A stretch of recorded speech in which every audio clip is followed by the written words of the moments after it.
کہ قحط پڑیں گے، کہ جو اس جنگ کی وجہ سے جو گندم متاثر ہوئی ہے، گندم کی ایکسپورٹس متاثر ہوئی ہیں، جو ان کی قیمتیں بڑھیں گی، تو خوف یہ ہے کہ کئی ملکوں کے اندر قحط پڑیں گے۔ پاکستان وہ ملک ہے جو ایک طرح بہت خوش قسمت ہے، ہمارے پاس اللہ نے ایسی زمین دی ہے، دریا دیے ہیں، ہمارے پاس موسم ہیں مختلف، کراچی سے لے کے جب آپ اوپر گلگت تک جاتے ہیں یا چترال تک جاتے ہیں تو موسم بدلتے ہیں۔ ہمارے پاس بہت اپرچونٹیز ہیں کہ پاکستان ایک وہ ملک بن سکتا ہے جو صرف زراعت کے اوپر ہی بہت ذرا اپنی دولت میں اضافہ کر سکتا ہے، لیکن اس وقت تھوڑا سا ہم سب کو خطرہ ہے کہ جو آج حالات ہیں ہمارے کسانوں کے، اگر خاص توجہ کسان کے حالات کے اوپر نہ دی گئی تو آگے پاکستان کو فوڈ سیکیورٹی کی پرابلمز ہیں۔ ہمیں ڈر یہ ہے کہ باہر سے اب امپورٹس جو ہم سوچ رہے تھے کہ ہمارے زمانے میں ہم سوچ رہے تھے کہ 20 لاکھ ٹن ہم نے گندم امپورٹ کرنی ہے روس سے، تو اب جو اس لڑائی کی وجہ سے ان کی قیمتیں بھی بڑھتی جائیں گی اور دنیا کے اندر شارٹیج کا خدشہ ہے۔ لہٰذا میں یہ آج کہنا چاہتا ہوں کہ ہمیں جو موجودہ گورنمنٹ، امپورٹڈ گورنمنٹ آئی ہے، ان سے مجھے زیادہ امید تو نہیں، لیکن اس وقت جو کسان کے حالات ہیں، جو ابھی پھر سے شاہ محمود قریشی نے بتایا کہ ایک تو انپوٹس بڑھتی جا رہی ہیں، قیمتیں بڑھتی جا رہی ہیں۔ جب ڈیزل اور پٹرول 10 دنوں کے اندر 60 لیٹر دونوں ان کی قیمت بڑھا دی گئی، اور پھر بجلی بھی بڑھا دی گئی، بجلی جس ایک دم 10 یونٹ جو بڑھے ہیں، اس کا جو امپیکٹ پڑے گا، ہر چیز مہنگی ہوگی۔ تو اگر ابھی آپ کی انپٹس مہنگی ہوتی جا رہی ہیں، ایک تو عالمی مہنگائی ہے، لیکن ایک اس جو آتے ساتھ ہی حکومت نے چیزیں مہنگی کی ہیں، اس کا بہت بڑا اثر پڑے گا کسان کے اوپر۔ اور مجھے یہ خوف ہے کہ اگر یہ اسی طرح اگر اس کے اوپر کوئی سوچ نہ کی گئی، ٹارگیٹڈ سبسڈیز کم از کم نہ دی گئی، تو مجھے ڈر یہ ہے کہ ہمارا آگے جا کے فوڈ سیکیورٹی کا پرابلم ہوگا۔ اور یہ بھی ذہن میں رکھنا ہے کہ دنیا کے اندر یہ ایشو بنا ہوا ہے، جس طرح میں نے پہلے کہا، روس اور یوکرین کی جنگ کے وجہ سے انٹرنیشنل اب ایشو بنا ہوا ہے فوڈ سیکیورٹی کا۔ میں صرف اپنے دور پہ جو بتانا چاہتا ہوں وہ یہ کہ ہم جب آئے، ہماری پوری کوشش تھی کہ ہم نے اپنے کسان کی پوری مدد کرنی، اور میں شروع سے ہمارے منشور میں یہ تھا کہ جب تک پاکستان کی زراعت اس کے اوپر گورنمنٹ توجہ نہیں دے گی تو ملک آگے نہیں بڑھ سکتا۔ پھر سے میں کہتا ہوں کہ ابھی ہماری انڈسٹریلائزیشن، ابھی تو ہم نے پورا انڈسٹری پہ بھی زور لگایا، لیکن اس کو ٹائم لگے گا۔ اس وقت تک جو پاکستان اگر خوشحالی آنی ہے یہاں، تو وہ زراعت کے ذریعے آنی ہے۔ تو میں صرف یہ کہوں کہ ہم جب آئے، ہم نے آتے ساتھ ہی فیصلہ کیا اور ایک prime minister agriculture transformation programme لے کے آئے۔ اس کے اندر ہم نے کیا کیا کہ پوری کوشش کی کہ کسانوں کی مدد کی جائے۔ اور وہ کیسے کی؟ ہم نے سبسڈیز دی، ساری دنیا میں کسان کو سبسڈی ملتی ہے۔ ہم نے فیصلہ کیا کہ ہم سیڈ کے اوپر سبسڈی دیں گے، کاٹن پہ، آئل سیڈ پہ، ڈی اے پی کے اوپر ہم نے فیصلہ کیا، دالوں کے اوپر بھی ہم نے سبسڈیز دی۔ ڈی اے پی پہ فیصلہ کیا کہ 24 ارب روپے کی سبسڈی ڈی اے پی کو دی جائے گی۔ پھر پوٹیش کو علیحدہ سبسڈی، پھر جو یوریا کے اوپر 132 ارب روپے کی سبسڈی دی ہماری۔ اور آج میں دیکھ رہا ہوں کہ یوریا کی قیمت ہماری وجہ سے دنیا میں 5 گنا کم پہ ہم یوریا بیچ رہے تھے۔ ہمارا تقریباً 1700-1800 کے بیچ میں تھا یوریا کی بوری، آج وہ پہنچ گئی ہے 2800 پہ، اور اس کا پورا اثر پڑے گا ساری ہماری پروڈکشن کے اوپر۔ ہم نے پھر پیسٹیسائڈز پہ دی سبسڈی، ہم نے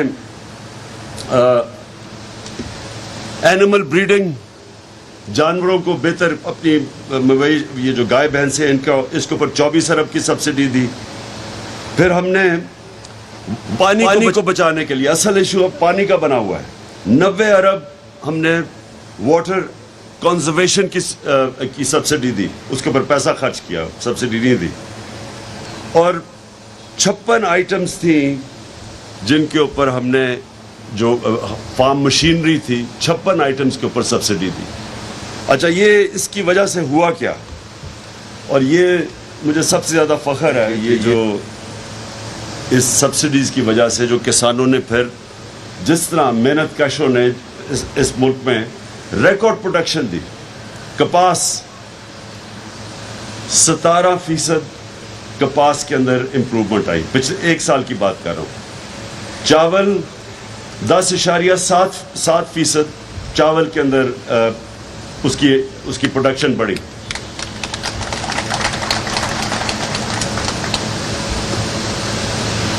گنا 9.4% گنا بڑھا، اور چینی کی پروڈکشن 24% بڑھی. آئل سیڈز 24.7%، دالیں 29% دالوں کے اندر ہماری پروڈکشن بڑھی. آلو 35% بڑھے، مرچیں 8.6%، سوری 36%. ہماری جو سبزیاں تھیں 11.5%. ہم نے جس میں بڑا ہمیں امپروومنٹ ملی وہ تھی ہماری میز 19%. اب یہ جو پروڈکشن ہے، یہ جو پاکستان کی تاریخ میں ہماری ریکارڈ پروڈکشنز ہوئی. گندم کی میں بات کر رہا ہوں، گندم کی ریکارڈ پروڈکشن ہوئی. اس پچھلے سال نہیں ہوئی، لیکن اس سے پچھلے سال، اس سال نہیں ہوئی، اس سے پچھلے سال ہماری گندم کی بھی ریکارڈ پروڈکشن تھی. اس سال ہماری کم ہوئی ہے، 10 لاکھ ہماری گندم کی ٹن کم ہوئی. تو میں جو اپنے کسانوں کو صرف یہ کہنا چاہتا ہوں کہ انشاءاللہ یہ جب بھی الیکشن ہوگا، اور میں یہ امید رکھتا ہوں پاکستان کے لیے کہ جلدی ہو، کیونکہ جو حکومت ہمارے اوپر مسلط کی گئی ہے، امپورٹڈ حکومت، ایک امریکنوں نے اپنی پالیسیز امپلیمنٹ کرنے کے لیے اس حکومت کو لے کے آئے ہیں. اس کو جو ہمارے اوپر مسلط کیا گیا ہے، جتنی دیر یہ حکومت رہے گی، ایک منٹ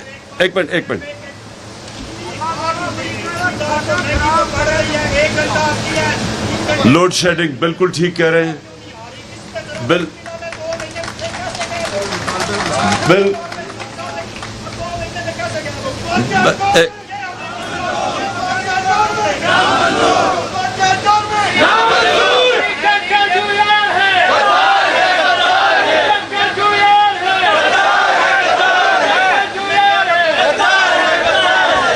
جی، لوڈ شیڈنگ، ایک منٹ، ایک تو بجلی کی قیمت اوپر چلی گئی ہے، دوسری اوپر سے لوڈ شیڈنگ ہے. اور خاص طور پہ یہ جب سے پچھلے 2 مہینے میں جو لوڈ شیڈنگ ہے، یہ آپ کے سامنے ہے. پچھلے 3 سال دیکھ رہے ہو آپ. دیکھیں، یہ تو کسانوں کا مسئلہ ہے. آپ ہر طرف دیکھ لیں، 2 مہینے میں کون سی ایسی چیز ہوئی ہے کہ پٹرول بھی، ڈیزل بھی 60 روپے، بجلی بھی مہنگی. سب سے زیادہ تو مجھے اب خوف آ رہا ہے گھی کا، کہ جو جتنی مہنگائی اب امپورٹڈ گھی کے اندر ہوئی ہے. تو دیکھیں، میرا صرف ایک چیز ہے کہ یہ جو حکومت لائی گئی ہے، یہ ایک ملک کی بہتری کے لیے نہیں لائی گئی. یہ عوام کی خدمت. کہہ رہے تھے جی مہنگائی بہت زیادہ ہے، ہم مہنگائی کم کریں گے. تو مہنگائی تو انہوں نے 2 مہینے میں وہ مہنگائی کی ہے جو 3.5 سال میں نہیں ہوئی. تو یہ جو لوگ آئے ہیں، سنیں ذرا میری بات، یہ لوگ عوام پاکستانیوں کے لیے نہیں آئے. یہ ایک ان کا ایجنڈا، جو لوگ ان کو لے کے آئے ہیں، جن کے یہ غلام ہیں، ایک ان کا ایجنڈا جس میں آپ کے سامنے ہے کہ روس کا، ہندوستان 40% کم تیل خرید رہی ہے روس سے، امریکہ کا الائنس میں ہے. اور پاکستان، یہ ان کے امریکہ کے غلام، ان کی جرت نہیں ہے کہ جو ہم نے شروع بات کی تھی روس سے سستا تیل خریدنے کے لیے ان کی جرت نہیں ہے وہ تیل خریدے. ان کا وہ فائنانس منسٹر کہتا ہے جی روس ہمیں آ کے بتائے کہ کتنا تیل دے گا. ضرورت ہمیں تیل کی ہے سستے, اور کہہ رہے کہ امریکہ روس ہمیں آ کے بتائے کہ جی تیل دیں گے, کیونکہ ڈر لگا ہوا ہے امریکنوں سے کہ وہ ان کو غلاموں کو جھاڑے نہ. تو اس لیے یہ آپ کے لیے نہیں آئی, یہ آئے ہیں ایک تو ان کا ایجنڈا کہ جو ان کی امریکہ چاہے گا وہ یہ کریں گے. جس کی الائنس ہے ہندوستان کی امریکہ کے ساتھ, میں پھر سے کہتا ہوں وہ تیل بھی لے رہے ہیں, وہ ہتھیار بھی روس سے لے رہے ہیں, لیکن غلاموں کو اجازت نہیں ہے یہاں. انہوں نے 25 روپے لیٹر اپنی بجلی کم کی ہے.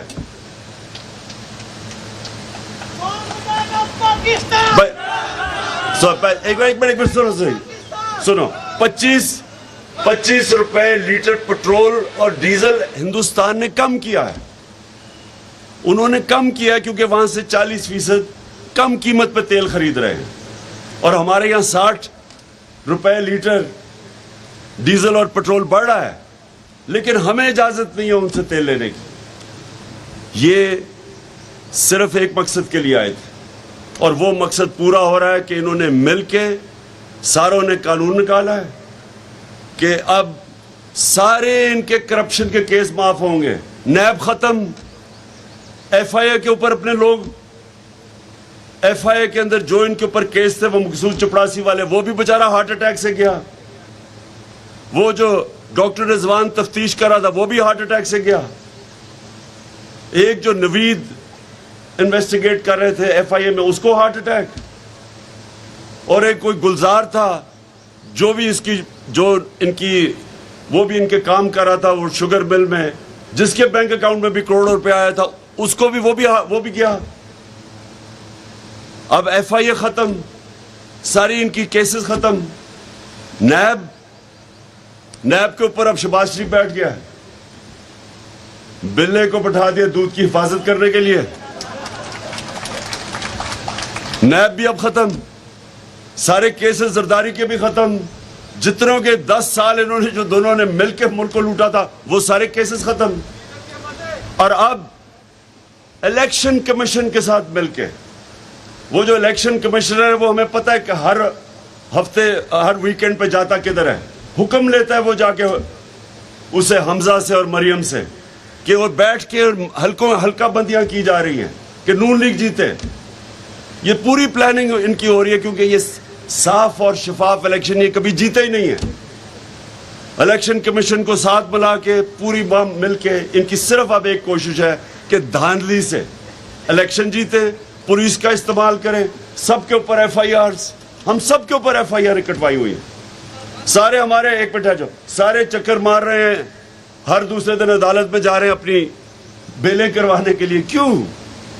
کیونکہ یہ ان کا پرانا طریقہ ہے, یہ مافیا ہے, یہ آئے اس لیے ہیں.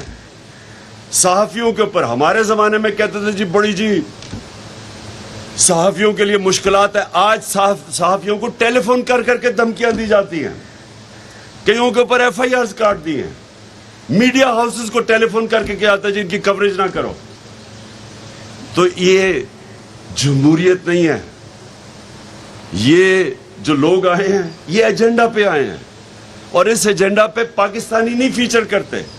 انہوں نے اپنی ذات پہلے تو چوری بچانی تھی جو میں نے آپ کو بتایا, اب دھاندلی سے الیکشن جیتنا ہے, مخالفوں کے پاس پولیس کے ذریعے کیسز کروانے ہیں, اور جو حکم وہاں سے آئے گا واشنگٹن سے وہ انہوں نے ماننا ہے. اس کے لیے میں ساری پاکستانی قوم اور اپنے کسانوں کو بھی کہتا ہوں, ان کے خلاف پالیٹکس نہیں کر رہے, جہاد کر رہے ہیں ہم. میں اس کو جہاد سمجھتا ہوں. یہ وہ لوگ ہیں جن کے اربوں, ان کے لیڈرز کے اربوں ڈالر باہر پڑے ہوئے ہیں. یہ اپنے پیسے کے غلام ہیں. تو میں اپنے ساری قوم کو کہتا ہوں, آج اپنے کسان ہیں, اپنے مزدور ہیں, اپنی انڈسٹری والے ہیں, جن کی آج انڈسٹری میں بھی جو آپ کو پرابلم آ رہی ہے, انڈسٹری میں بھی وہی پرابلم شروع ہو گئے. جو ہماری ایکسپورٹس اوپر جا رہی تھی, record exports, record remittances, record tax collection, 4